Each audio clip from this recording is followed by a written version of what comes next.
Their discontent, loud and graphic. Thousands of Americans have resorted to banners and T-shirts to get their message across, that of frustration with what they see as the government acting on behalf of big corporations rather than the people, message which the protesters say their media failed to deliver. A lot of the media feels like these kinds of events don't deserve coverage. Sometimes all you get when you do something like this is a photograph. And so it's very important for the message to be seen. Those simple, oftentimes handwritten messages that people carry on their chests have often been subject to mockery. What is the sign? Occupy Wall Street, brother. Post to the 5. Power to the people. Power to the, what does that mean? It seems the only fault of these people, as presented in the American media, is that they don't all have a degree in economics and finances and are not able to explain their grievances in professional economist terms. Various groups emboldened to cheer the end of the greatest system known to man and replace it with what? Who cares? Let's nap.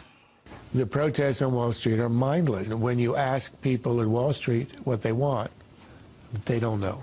The acts that took place over the last 30 years with regards to national debt and debt within the system generally, all of these things are very complicated and difficult for the general public to understand. And people in the media and people on Wall Street like it that way, because if you don't understand it, then you don't get what happened.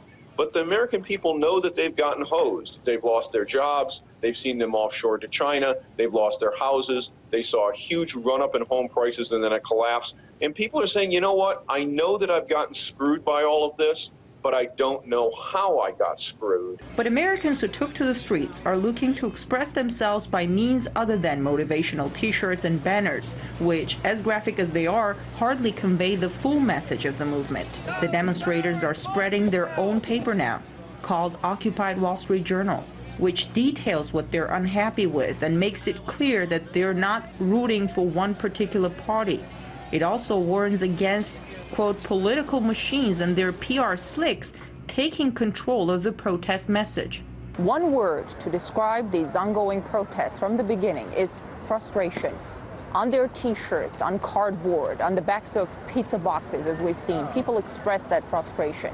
But as the movement grows, the ways of getting their message across also mature. And as people here say, this paper is just the beginning. I'm Gaia Nichchekyan reporting from Washington, RT.